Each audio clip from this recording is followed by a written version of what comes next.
नमस्ते। आज के इस एक्सप्लेनर में हम एक बड़ा ही मजेदार रहस्य सुलझाने वाले हैं। वक्र दर्पणों यानी कर्व्ड मिरर्स का रहस्य। कभी सोचा है कि कुछ शीशे हमें इतने अजीब क्यों दिखाते हैं? कभी हमारा चेहरा एकदम विशाल हो जाता है, तो कभी हम बिल्कुल उल्टे नजर आते हैं। आज हम इन्हीं मुड़े हुए दर्पणों के पीछे के शानदार विज्ञान को डिकोड करेंगे। चलिए बिना किसी देरी के सीधे शुरू करते हैं। कल्पना कीजिए एक विज्ञान केंद्र के प्रदर्शनी की। वहां मीना नाम की एक लड़की कुछ अजीबोगरीब शीशों की कतार के पास खड़ी थी।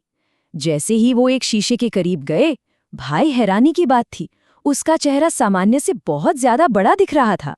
रहस्य तो तब और गहरा गया जब कुछ दूरी पर खड़े उसके भाई का रिफ्लेक्शन बिल्कुल उल्टा दिखाई दिया, और एक दूसरे शीशे में तो उसका खुद का रूप इतना छोटा सा हो गया कि वो पूरी तरह उलझन में पड़ गई। आखिर ये जादू है क्या?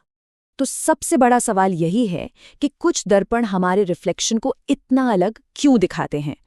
कक्षा 7 के विज्ञान में समतल दर्पण या फ्लैट शीशों के बारे में तो पढ़ाई है, जिनमें रिफ्लेक्शन हमेशा सीधा और आकार में बिल्कुल हमारे बराबर होता है।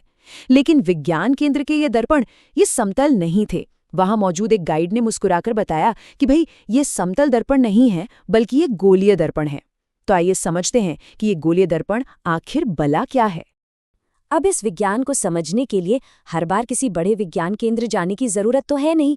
इसे घर पर भी बहुत आसानी से परखा जा सकता है। कैसे? बस अपनी रसोई से एक साधारण चमकदार धातु का चम्मच उठा लीजिए। जी हाँ, एक चम्मच।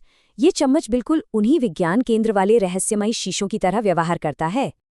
अगर उस चमकदार चम्मच को चेहरे के पास लाएं और उसके अंदरूनी हिस्से को देखें, वो जो गड्ढे वाला हिस्सा होता है, तो क्या दिखेगा? बाईं ओर की तस्वीर की तरह रिफ्लेक्शन पूरी तरह से उल्टा हो जाता है। लेकिन अगर उसी चम्मच को पलटकर उसके बाहरी उभरे हुए हिस्से में देखा जाए, जैसे दाईं ओर दिखाया गया है, तो चेहरा सीधा तो दिखेगा, लेकिन आकार में एकदम छोटा, है ना? बिल्कुल विज्ञान केंद्र के उन अजीब दर्पणों जैसा असर।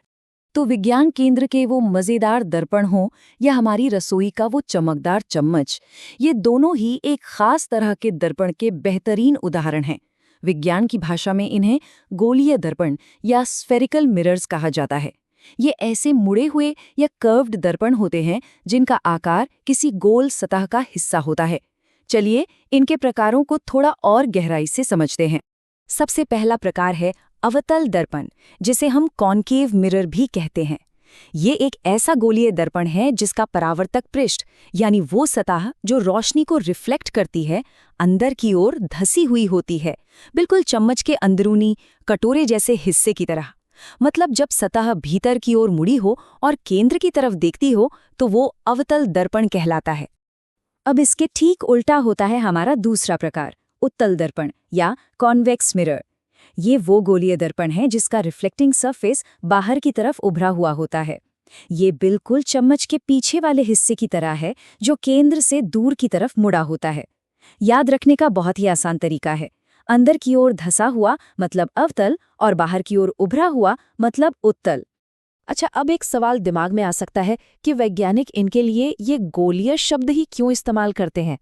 दरअसल इन दर्पणों के आकार की कल्पना हम कांच के एक बड़े खोखले गोले के एक टुकड़े के रूप में कर सकते हैं। ये एक बहुत ही जरूरी सिद्धांत है जो हमें इन दर्पणों की पूरी बनावट और ज्यामिति को दिमाग में विजुअलाइज करने में मदद करता है। इस निर्माण की प्रक्रिया को ऐसे समझते हैं।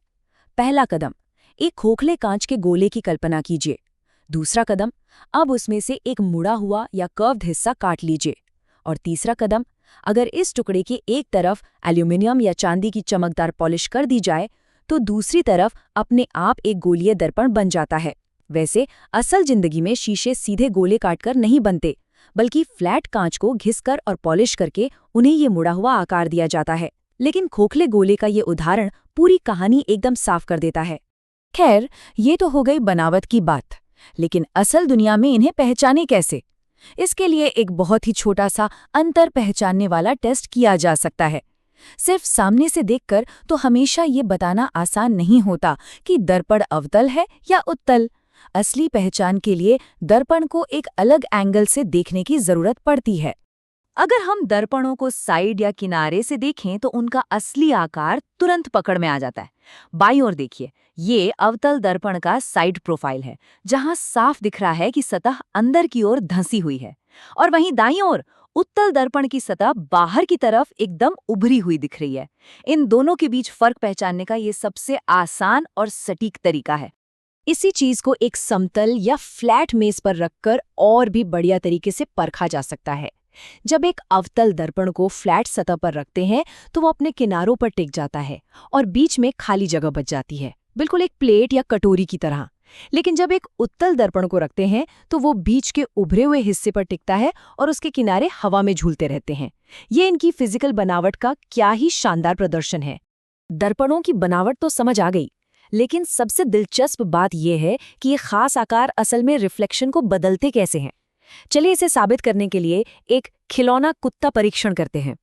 जब एक छोटी सी चीज जैसे कि इस खिलौने वाले कुत्ते को इन दोनों दर्पणों के सामने रखा जाता है तो रोशनी का एक बहुत ही अद्भुत खेल देखने को मिलता है। और बस यही हमारा वो शुरुआती रहस्य पूरी तरह से सुलझ जाता है। बाईं तस्वीर में अवतल दर्पण का जादू देखिए। एक खास दूरी पर यह दर्पण कुत्ते का रिफ्लेक्शन पूरी तरह से उल्टा कर देता है, बिल्कुल वैसे ही जैसे उस विज्ञान केंद्र में हुआ था। वहीं दाईं तरफ हमारा उत्तल दर्पण है।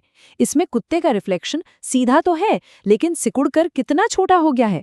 मतलब कांच का थोड़ा सा मुड़ाव रोशनी के मुड़ने के तरीके को पूरी तरह से बदल कर रख देता है। तो इस पूरे एक्सप्लेनर से एक बात तो बिल्कुल शीशे की तरह साफ हो जाती है कि विज्ञान सिर्फ मोटी मोटी किताबों में नहीं है, बल्कि हमारे चारों ओर मौजूद है। चम्मच से लेकर विज्ञान केंद्रों के मजेदार शीशों तक, गोलीय दर्पणों का ये खेल रोशनी के रिफ्लेक्शन का एक बहुत ही खूबसूरत उदाहरण है। अब एक सवाल के साथ इस चर्चा को खत्म करते हैं। अगली बार जब भी कोई चमकदार मुड़ी हुई सतह नजर आए, चाहे वो किसी गाड़ी का साइड मिरर हो या कोई नई चमकदार कटोरी, तो क्या ये पहचानना मजेदार नहीं होगा कि वो अवतल दर्पण है या उत्तल? अपने आसपास के विज्ञान पर नजर बनाए रखिए। इस एक्सप्लेनर में साथ जुड़ने के लिए बहुत बहुत धन्यवाद और नई नई चीजें सीखने का ये सफर ऐसे ही चलता रहे।